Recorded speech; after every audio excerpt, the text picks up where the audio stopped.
Não, você estudou latim. Não, ópera é obra. Ópera, né? Vamos para a ópera. É uma obra. Omnia médica é toda. Omnia é tudo. Omnibus cabe muita gente.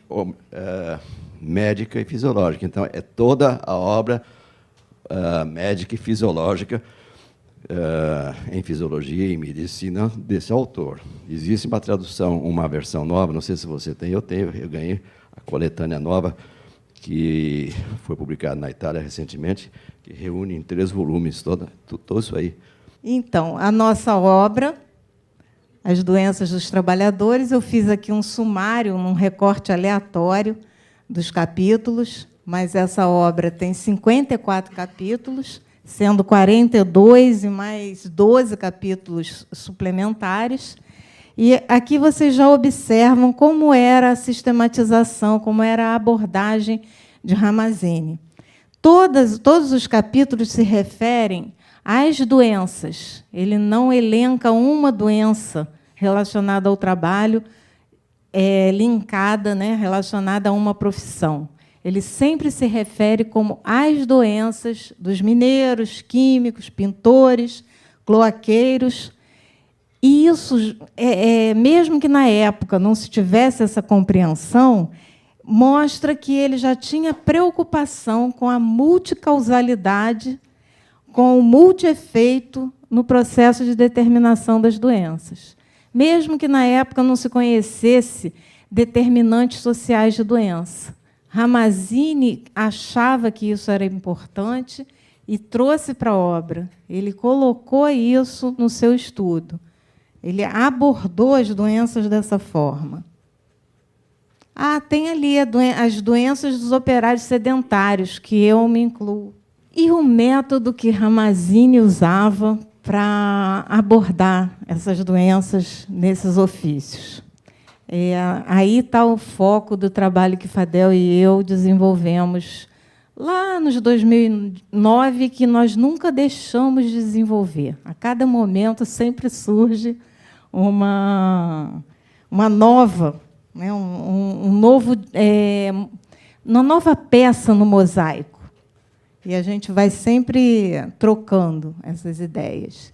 Então, como é que ele sistematizava isso? Como eu já falei para vocês, não foi Ramazzini que começou a estudar isso. Galeno, Avicena, Hipócrates, que são médicos lá de antes de Cristo, já olhavam para essa questão das doenças e o trabalho.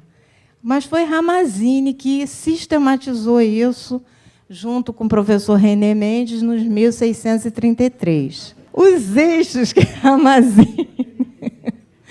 Ramazzini usou, né, no seu método, o que a gente acha que ele usou, é que, para conhecermos o que acontece aos trabalhadores e contribuir para evitar danos relacionados ao trabalho, precisamos do saber operário de todos nós. Primeiro é isso, identificar a inserção econômica de cada ofício, é isso que a gente estava fazendo ainda há pouco. Identificar as diversas doenças associadas a cada ocupação, conhecer as múltiplas causas de adoecimento, conhecer os múltiplos efeitos dos riscos, buscar prevenir e curar as doenças. Dentro desses eixos, ele buscou, em cada ofício, fazer uma sistematização. Em cada capítulo que ele abordava, cada ofício, ele sistematizou nesses tópicos. Em geral, começava pela descrição do ofício, mas não necessariamente. Às vezes, isso se inverte, não é necessariamente nessa ordem, mas, em todos os capítulos, ele descreve cada um desses tópicos. A descrição do ofício, a relevância social, as relações sociais envolvidas, a análise do processo de trabalho, a análise da organização do trabalho, a análise dos riscos e cargas, a identificação das doenças agudas e crônicas, a fisiopatogenia, a distribuição epidemiológica, o tratamento, a prevenção, a relação dos ofícios com o meio ambiente e a revisão bibliográfica extensa e aprofundada. Esse método, então, incorpora saber operário. Olha só, para solucionar as dúvidas, o autor aprofunda sua relação com os trabalhadores. Deles se aproxima buscando respostas, de modo a devolvê-las com as soluções para as suas aflições. A gente tentou fazer isso, né? Principalmente o professor René contribuindo aqui com vocês em diálogo de como a gente pode ajudar. E Ramazzini também, quando não chegava às respostas desejadas, fazia também se contentava, né, de alguma forma com a poesia de Ovídio, que foi um dos poetas que ele mais citou. Por exemplo, os próprios olhos, enquanto olham os danosos, se danificam. Ovídio é o patrono dos otorrinos e dos fonoaudiólogos. Agora eu queria que vocês me dissessem como é que eu completo essas duas frases sobre a descrição do ofício. Muitas outras oficinas existem que são pestíferas para o olfato e compensam os ganhos dos seus operários, impondo-lhes um tributo de males. São aquelas em que trabalham. Qual seria esse ofício? Químico, cloaqueiro, curtume, quem mais? Metalúrgico, farmacêutico. Tá. Agora vamos para outra. É agradável passarmos de tão sujas e insalubres oficinas a outras que se tornam delícias do olfato em nossa época. Vejamos, então, onde preparam, vocês é que vão me dizer, e seja-me permitido empregar um vocábulo ao qual outorgaram direitos de cidadão. Qual o ofício da primeira frase, qual o ofício da segunda? Primeiro vocês já falaram, agora o da segunda. Daqui a pouco eu vou revelar. Cozinheiros. Qual mais? Cozinheiros e o que mais? Perfumistas, químicos. Então tá. Então vocês querem ver qual era a que ele se referia?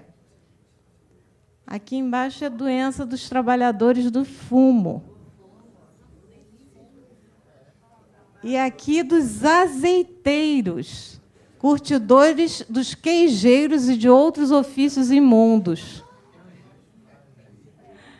Eu trouxe isso como curiosidade, mas também para a gente ver que, como vocês mesmos disseram, por exemplo, doenças dos químicos pode tanto ser bons odores quanto odores não tão bons. Né? Então, e se a gente começar a explorar mais, aprofundar mais, vamos ver que vários ofícios podem levar a um e outro. Né? A gente traz isso como uma forma de a gente não congelar a informação, não congelar conhecimento. Né? Pode ser assim, e pode ser outra coisa. Não tem uma forma fixa da gente olhar para um processo de trabalho. O que hoje pode estar levando a tal ou qual agravo, a tal ou qual doença, pode não ser a mesma coisa em outro ambiente ou daqui a algum tempo, como a gente ouviu alguns exemplos. E relevância social do ofício era outro tema que ele abordava. Olha só, lavradores arando e semeando a terra provém o sustento das populações com abundantes frutos. Os pescadores, que contribuem para fornecerem alimentos e fazerem a delícia das mesas. É também riquíssimo quando ele fala dos padeiros. E todos eles são muito ricos. A análise do processo de trabalho, doenças dos pisoeiros. Eu achei muito curioso agora, quando eu estava preparando essa apresentação, que até recentemente ainda existia essa profissão. Vocês sabem o que é pisoeiro? Não, não é da uva do vinho, até poderia ser, mas esse pisoeiro a que Ramazzini se refere É muito interessante. Eu vou mostrar a imagem aqui, né, porque eu descobri que ainda até pouquíssimo tempo atrás, em Portugal, ainda existiam pisoeiros. Essa imagem aqui, por exemplo, é de uma taberna de pisoeiro, um local em que se branqueava tecidos, né? É o que aqui a gente conhece como tintureiro, né? Nos dias atuais, que não é exatamente o pisoeiro nem de Portugal e muito menos da época de Ramazzini. Mas olha só como é que os pisoeiros, na época de Ramazzini, clareavam os tecidos. Quem lê isso para mim, Jaque? Doenças dos pisoeiros. Nas fábricas de panos, existem barris onde os operários urinam. E essa urina é guardada até que apodreça, para então usarem. Algumas reações químicas produzem ou levam à produção de amoníaco, né? E que era, então, isso que se fez durante muito tempo com a urina, né?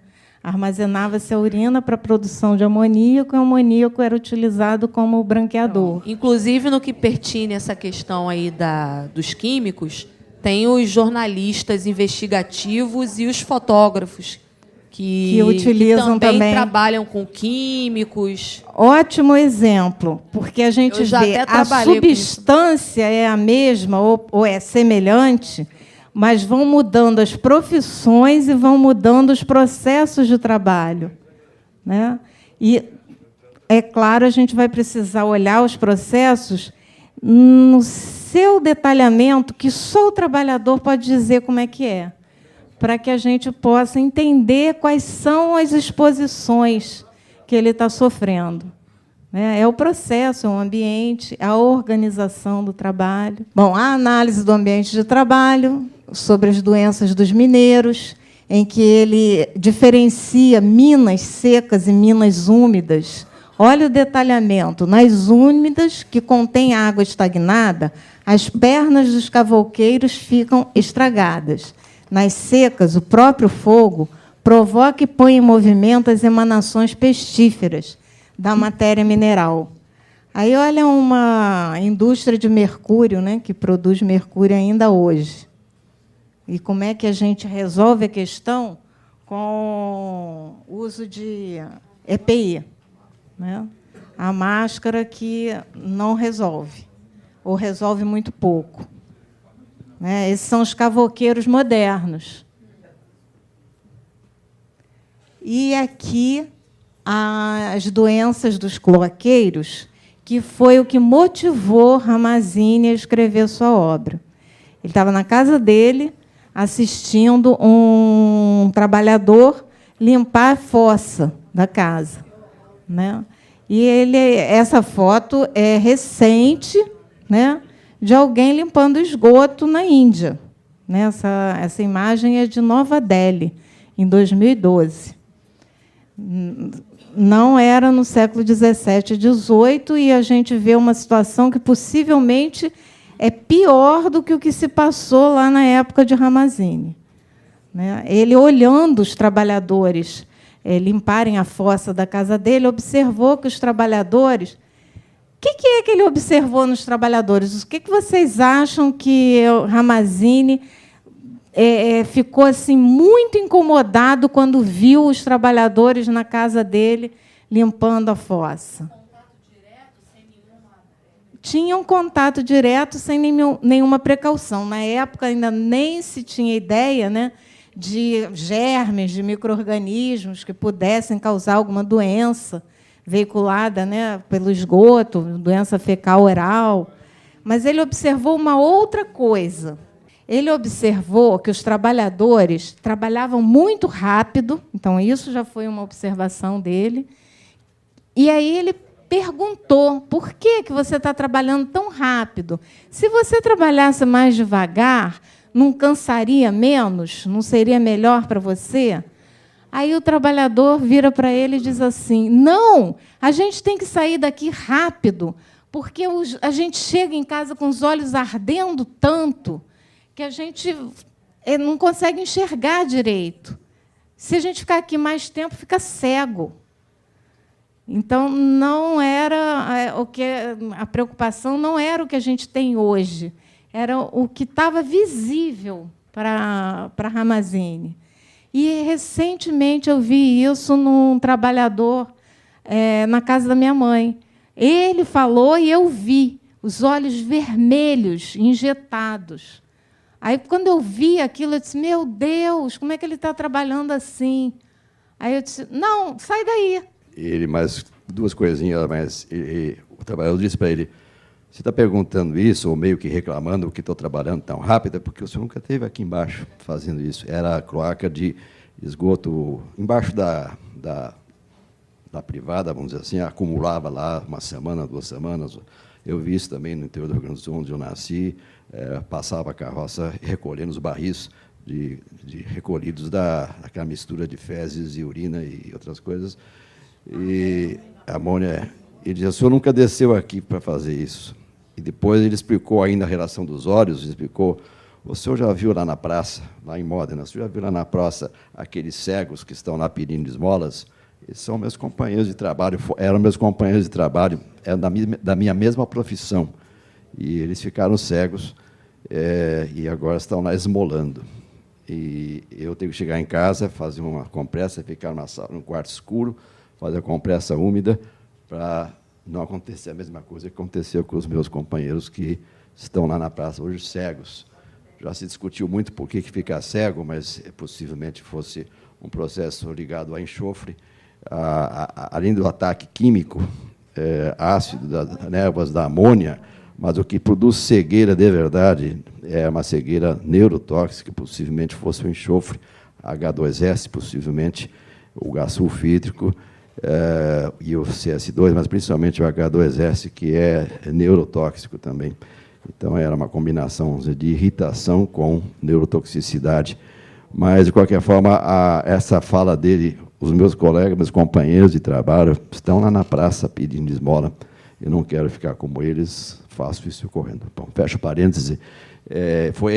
É considerado que este foi o ponto de virada, vamos dizer assim. Ele era um médico que, a partir desse momento, alguns usam a expressão, uma expressão religiosa disso, foi a conversão de Ramazzini para a causa dos trabalhadores, quando ele mesmo em casa, almoçando, foi lá reclamar, vamos dizer assim, da pressa, e acabou, vamos dizer, tendo esse diálogo tão marcante que foi a virada, foi a conversão de Saulo no caminho de Damasco, teve o mesmo significado. Na análise do ambiente de trabalho, uma coisa que eu vivencio isso diariamente, com toda essa modernidade que tem, tecnologia, né, tudo que tem hoje, as pessoas ainda se expõem, sem necessidade, a alguns produtos, que é coisa assim, jurássica. Né? Um exemplo que eu vou dar aqui é o uso de formol em salão de beleza. Né? Todo mundo sabe que formol é para conservar cadáver, e as pessoas se expõem a isso, tanto os profissionais, porque esses outros aí você está mostrando, a própria característica do trabalho obriga o trabalhador a estar exposto, né? O minerador e outros, que aí ele vai ter que colocar máscara, óculos, seja o que for. Mas o trabalho dele é isso. Né? A gente tem que procurar EPI para proteger ele, porque ele não tem como ser diferente. Ou mudar os processos Ou mudar de o trabalho, processo, né? mas é a característica visando sempre mudar do trabalho. Os processos. Agora, o cabeleireiro precisava ficar exposto ao formol? Então, é onde a gente, lá no início, né, quando o Ramazzini buscava a relevância social do ofício. Aí cabe a todos nós aqui olharmos para isso e vemos tem um trabalhador nessa cadeia produtiva da moda. E aí é um exemplo, né, de como Ramazzini respeitava o saber operário. A organização do trabalho, quando ele fala da produção de pão, é muito rica. Tem os que separam a farinha dos restolhos, os que carregam sacos, os que amassam a pasta com as mãos, a esfregam, fazem pão e tortas e os cozinham, os que cozinham o pão, os moleiros de grãos brancos de pó que se empoeiram a boca, nariz, olhos, orelhas e todo o corpo. Em cada uma dessas categorias, ele descreve quais são os riscos, quais são as doenças que podem advir das exposições. Em cada uma tem o detalhamento disso. É muito rico, e é mais rico ainda quando ele descreve a função, né, do fabricante de pão. Como tinha que trabalhar à noite para que de manhãzinha, bem cedo, o pão estava disponível na porta. Doenças dos amoladores. Olha, fazer andar a roda cansa os braços e as mãos pela tensão exigida pelo trabalho. Não eram bancários, na época, que tinham atenção, né? Os amoladores, profissão essa que está quase em extinção, né? Quanto aos recursos para sua ajuda, não vejo outra maneira senão a moderação e o repouso durante as horas de labor, não dando tanta importância ao ganho quanto à saúde. É o que todos nós aqui não conseguimos fazer. Não porque a gente esteja interessado em ganho, não nós, mas é porque tem o chicote, é porque tem o Zap, é porque tem o Facebook, é porque tem o e-mail, né? E todas as formas da gente estar sob pressão. Relações dos ofícios com o meio ambiente. Essa passagem é interessante em vários aspectos. Ele descreve algumas partes das doenças dos químicos, colocando uma conotação de uma disputa judicial. Há alguns anos, feriu-se uma luta entre um cidadão finalês e um negociante de Módena, que possuía um grande laboratório onde fabricava sublimado. O finalês levou o comerciante à justiça, instando-o a que mudasse seu laboratório para fora da cidade, porque, quando os operários calcinavam o vitríolo no forno para a fabricação do sublimado, toda a vizinhança se envenenava. A prova da verdade de sua acusação estava no atestado de um médico e no registro necrológico da paróquia, segundo os quais, naquele bairro e nos sítios mais próximos ao laboratório, faleciam anualmente mais pessoas do que em outros lugares. Ramazzini não conhecia estatística. Ele ainda não tinha esse conhecimento das significâncias estatísticas. Mas olha o que ele coloca aqui. Ele já faz uma relação entre as causas, os riscos que as pessoas estavam expostas e as diferenças de incidência, de frequência das doenças. Dano moral Muito ricochete. Obrigada. Essa eu tenho que anotar, porque eu vou usar depois. É porque quando pessoas que não estão diretamente afetadas recebem a incidência de um fato e também tem direito a pleitear o dano moral. E está previsto em lei que ela possa pleitear o... Lei, jurisprudência, doutrina. A SLN, síndrome loconeurótica, não é? Quando eu comecei a estudá-la, foi justamente numa empresa muito grande, e a empresa não se dava conta de que, numa determinada gerência, havia uma incidência muito maior do que nas outras de afastamentos por pânico, depressão, situações ligadas à organização do trabalho, e a empresa não se dava conta disso, a despeito de todos os recursos e de toda a infraestrutura de que dispunha na época. Não é? Então, é só para a gente constatar o quão desligados estamos todos nós, porque ali não se tratava dos donos, porque até esses donos não são tão claros nas grandes corporações, mas dos próprios trabalhadores, digamos assim, né? Hoje tão difícil de serem definidos, não é? Inclusive ligados ao Serviço Social do Trabalho, Psicologia do Trabalho, médicos do trabalho, pessoas que estão, talvez, aqui entre nós, não é? E que, ocupados com as suas obrigações contratuais, não é? Ou seccionados, ou ligados às suas caixinhas, porque, lamentavelmente, com todas as normas e recursos que nós temos hoje, nós estamos nos separando em caixinhas. não é? E eu acho que esse é um grande mal que todos nós precisamos refletir. Quanto nós nos dividimos em caixinhas e o quanto nós precisamos superar essas caixinhas se nós quisermos dar conta dos grandes desafios do mundo do trabalho hoje. Não é? Quanto essa divisão em caixinhas, né? Porque aí eu vou lá, eu faço a estatística dos meus atendimentos, eu vejo se o camarada cumpriu o que precisava cumprir em relação aos seus exames anuais. Eu vejo, então eu tenho lá os quantitativos, fulano fez, agora eu não vejo como é que está essa gerência como um todo? Eu não converso com aquele meu colega. Espera aí, mas tem tanta gente aqui faltando por causa disso, por causa de enxaqueca, por causa de coluna, por causa disso, por causa daquilo. Sintomas, não é, que poderiam ser relacionados à organização do trabalho, mas não há uma conversa entre esses pares. Mas acho que a gente precisa começar... Passar para um outro uma ponto. coisa mais fractal, sabe? Uma coisa assim mais... menos caixinha, né? Muito obrigada. Continuando, o médico atestava, então, que os habitantes daquelas vizinhanças morriam de caquexi e de doença no peito, e atribuía a causa principalmente aos vapores de vitríolo. Ou seja, o conhecimento de como o vitríolo estava causando mal ao trabalhador, aos trabalhadores e ao ambiente. Mas, tristemente, os juízes deram razão ao comerciante e o vitríolo foi absolvido de culpa por sua inocuidade. E suscitou o comentário de Ramazzini. Ramazzini disse: se o jurisperito havia, nessa questão, decidido com justiça, deixo que o julguem os entendidos em ciência natural, num tom de indignação, que é também o nosso. Ontem,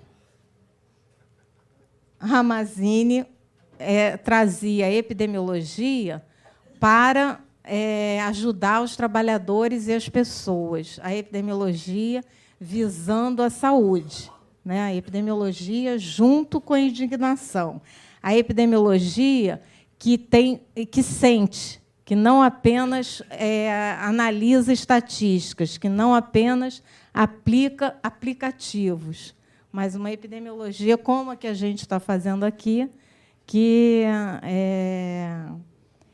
age com justiça, diferente, por exemplo, do que a gente vê nessa foto, em 2016, que quase todos nós acompanhamos via rede global de televisão, né? Já que estão falando nisso, hoje de manhã teve um vazamento de cloro na Baixada Santista, quem ouviu já, de uma empresa que trabalha, conhecida, Citrosuco, tem uns contêineres lá conservados em frio e houve um vazamento de cloro grande e com intoxicação de algumas pessoas do entorno desse empreendimento lá perto do Porto de Santos. Porque hoje a gente vê aí a epidemiologia dissociada da indignação. A gente faz as análises, a gente sabe, a gente conhece os caminhos e, como eu falei logo no início, né? Mas há um descompasso entre o conhecimento e a ação. Olha a interdisciplinaridade de Ramazzini. Ele citou muita gente, eu só elenquei alguns. Historiador, que era Plínio o Velho, o biólogo Van Helmont, o geólogo agrícola, que é um dos que ele mais cita, inclusive, um poeta, o Ovídio, que a gente já viu, um advogado e santo, São Cipriano de Cartago. Ou seja, Ramazzini atuava de forma interdisciplinar, muito antes, claro, de saber o que significava a interdisciplinaridade. Hoje a gente conhece todos esses conceitos. Tem o verbete, não tem, no dicionário? Interdisciplinaridade. A gente conhece muito bem os conceitos e como é difícil a gente olhar para o lado, conversar com quem está do nosso lado, ouvir quem está do nosso lado e ir trabalhando, ouvindo todos esses saberes, incorporando esses saberes. Armazine os trabalhadores de hoje. Aqui eu vou dar só um pequeno gráfico, uma pequena observação a respeito do que a epidemiologia nos diz. Olha só o que a gente vê a respeito do câncer relacionado ao trabalho. Olha a fatiazinha da pizza. Isso aí é uma pizza que vai ficar grandona. Uma fatia de 0,17%. A fonte de informação aqui é o Sistema de Informação de Agravos de Notificação, o Sistema Nacional. Esses dados se referem ao Brasil. E câncer relacionado ao trabalho, 0,17%.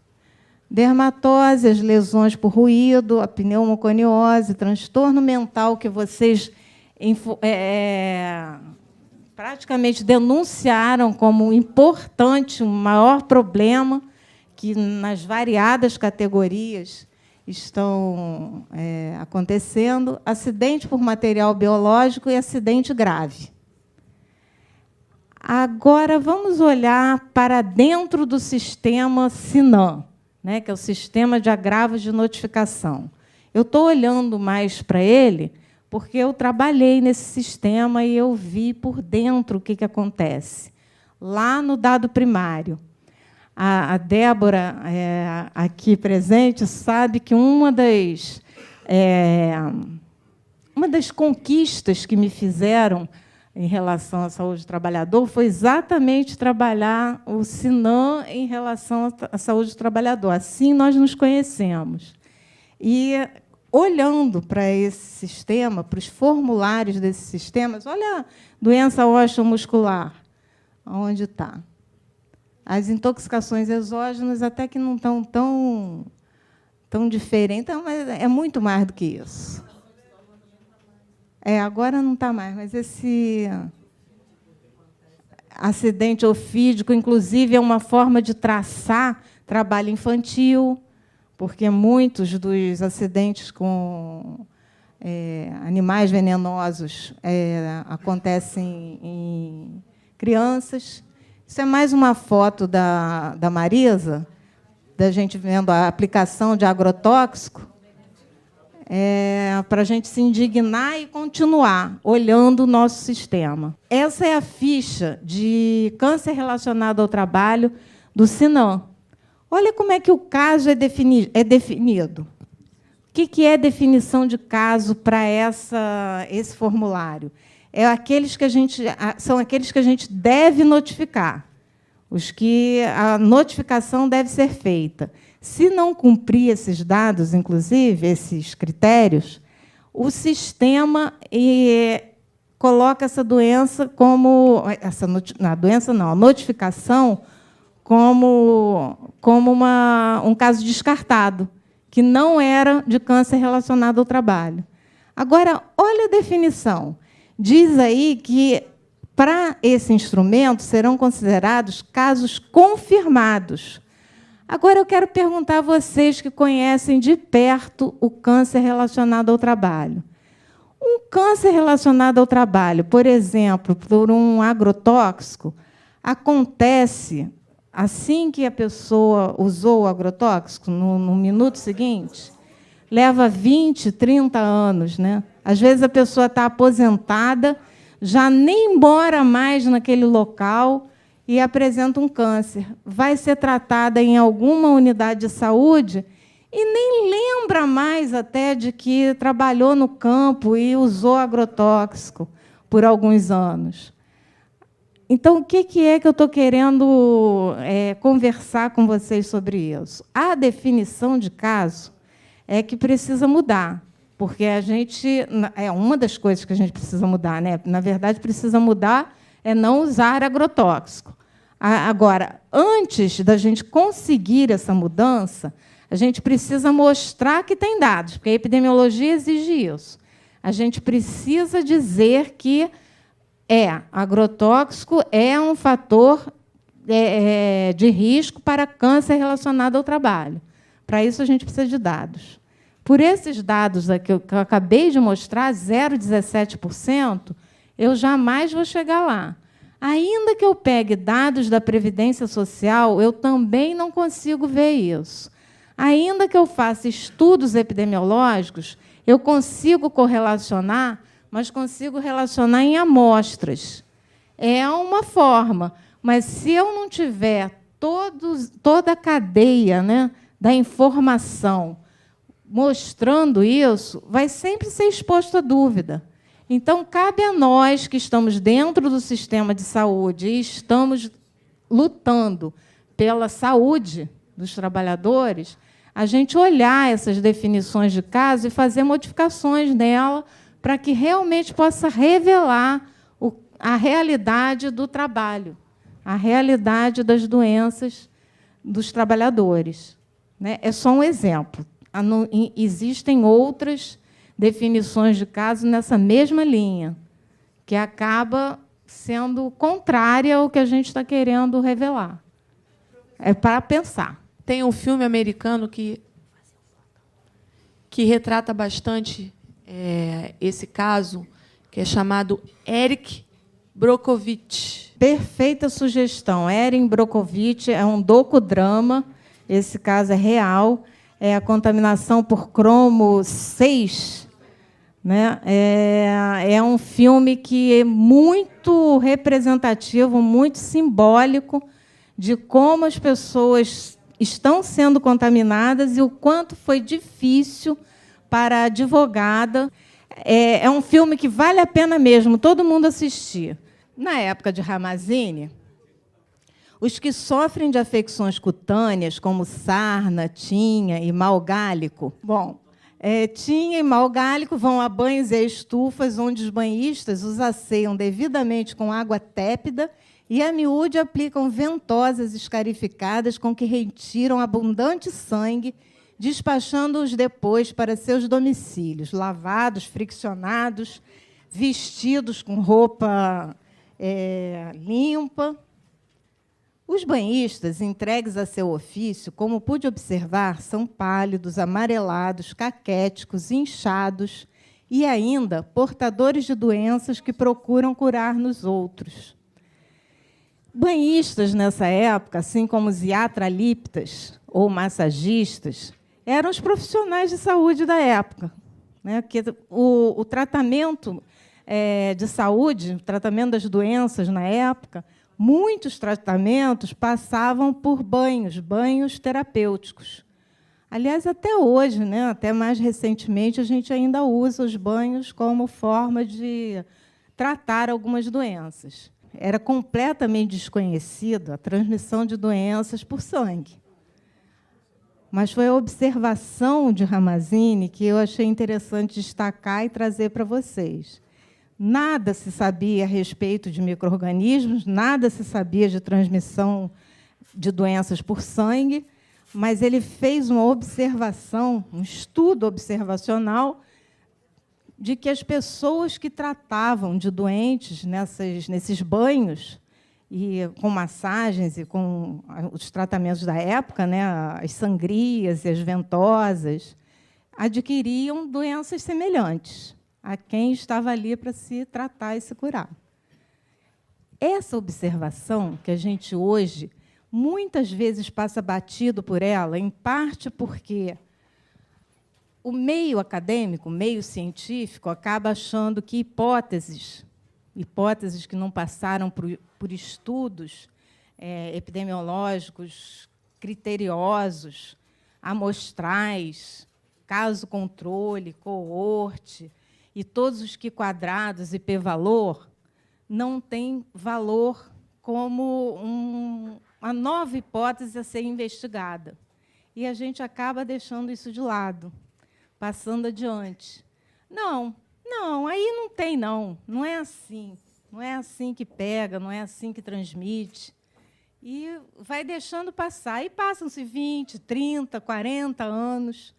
Se eu contar para vocês como o sangue transmitiu doenças, e muitos dos tratamentos médicos, né, que a gente tem na história, a gente vai ver que a gente errou bastante, com a melhor das intenções do mundo. Não é que a gente não devesse fazer, só que hoje a gente já tem esse conhecimento adquirido e teria que olhar para frente e agir de acordo com o princípio da precaução, né? Pensar assim, olha, já aconteceu isso, será que o que eu estou pretendendo fazer não pode também causar alguma doença? Parar, olhar, investigar e agir de forma cada vez mais segura, no sentido de evitar danos que podem ser evitados com o conhecimento já adquirido. É por isso que eu trouxe essa fala para vocês. Por exemplo, se naquela época eram os tratamentos de saúde que poderiam transmitir doenças através do sangue, o que vocês acham dessa faca que é muitas vezes compartilhada na esteira?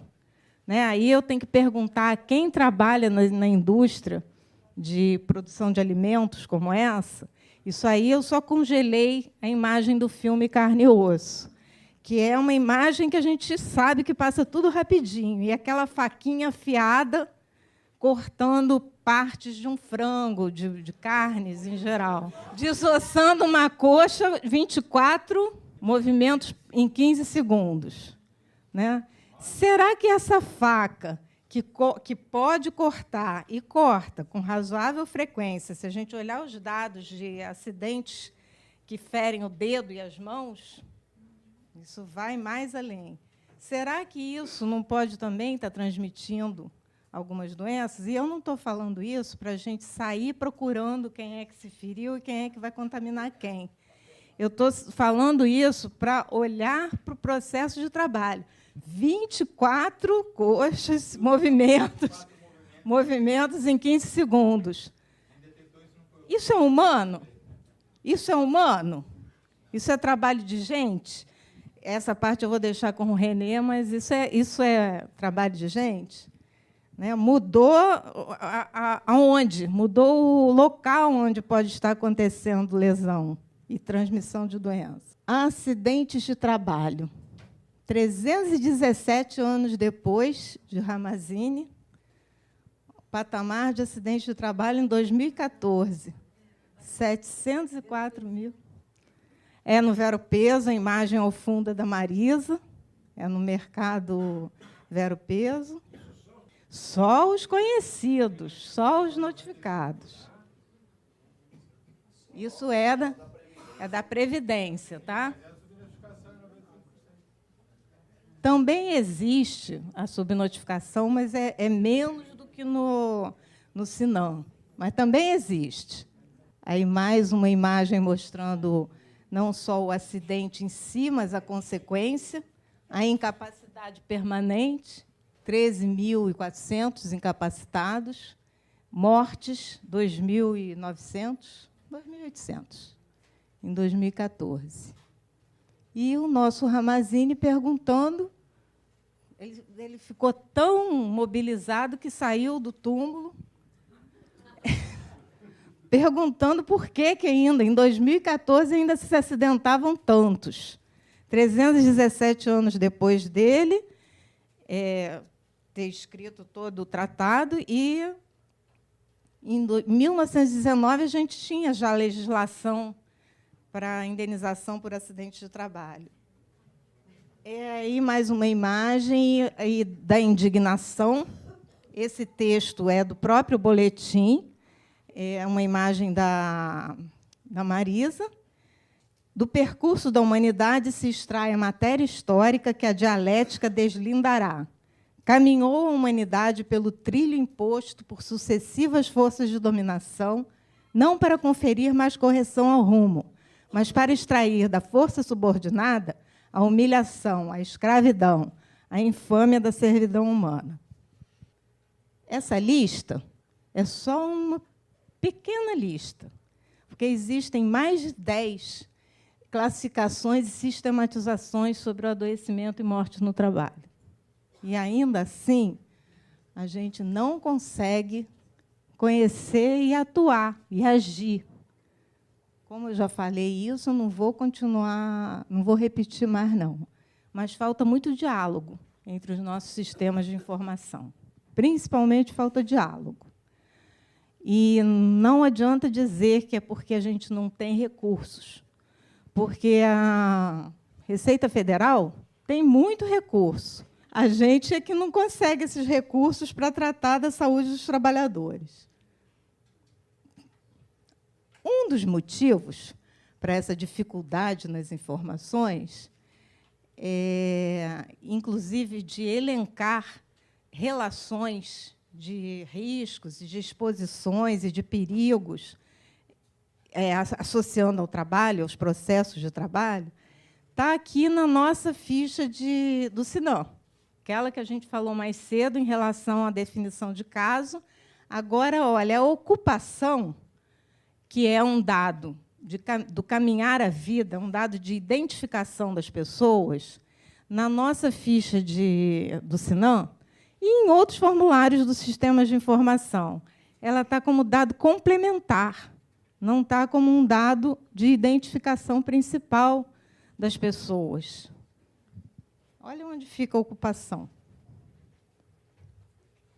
Dado complementar, a ocupação está aqui.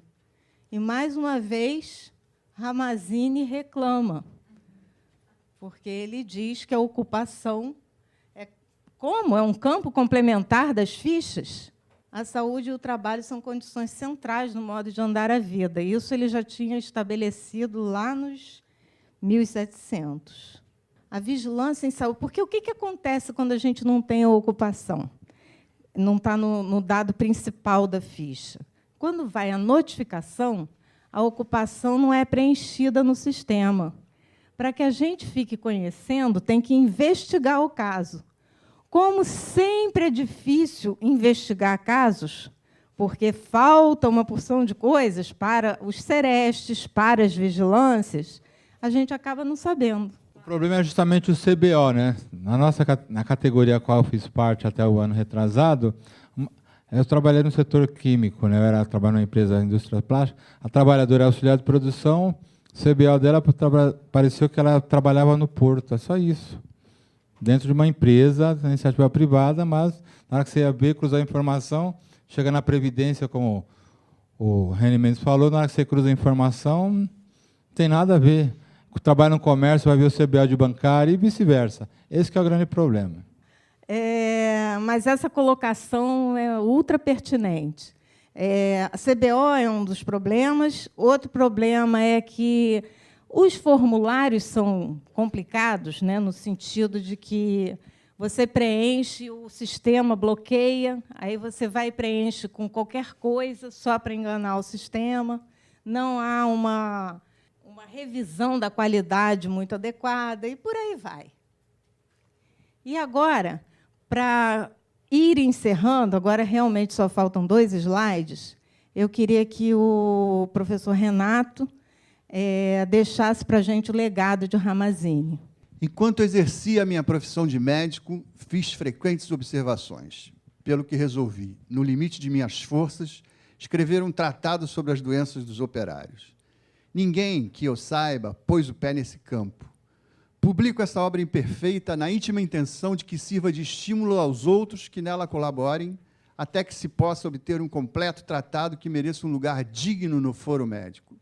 É, certamente, um dever para com a mísera condição dos artesãos, cujo labor manual, muitas vezes considerado vil e sórdido, é, contudo, necessário e proporciona comodidades à sociedade humana, dever que cabe à mais preclara de todas as artes, como chamava Hipócrates a medicina em seus preceitos, que também cura de graça e socorre os pobres. Obrigada. E agora uma singela homenagem. O professor Fadel não pôde estar aqui presente, mas ele, que não sabe que eu estou fazendo isso, trouxe um poema dele para encerrar a minha fala, que eu vou pedir para a Jaqueline e a Ana Paula lerem, como representantes do curso intersindical, a organização do nosso evento. Dignes. Fadel sem data. Não há qualquer força capaz de apagar a bomba, a faca, a cuspe, a tiro, a dignidade dos homens dignos. Sequer o cheiro de carne queimada ou hemorragias catastróficas conseguirão fazê-lo. A história é testemunha do desperdício, das fogueiras, celas imundas, guilhotinas, fuzis. Alternativas vis-mis, sedentas de apagar a dignidade dos homens dignos. Embora muitas vezes homens indignos caminhem no turbilhão da pequenice humana, dos que se arvoram em juízes da liberdade do pensamento, apenas os homens dignos têm um brilho solar nos olhos e um sorriso pleno despojado. Quem já os viu terá a felicidade de admirá-los ou a sordidez de odiá-los. Impossível é não percebê-los, porque, embora sejam poucos, transpiram a esperança de transformar o mundo.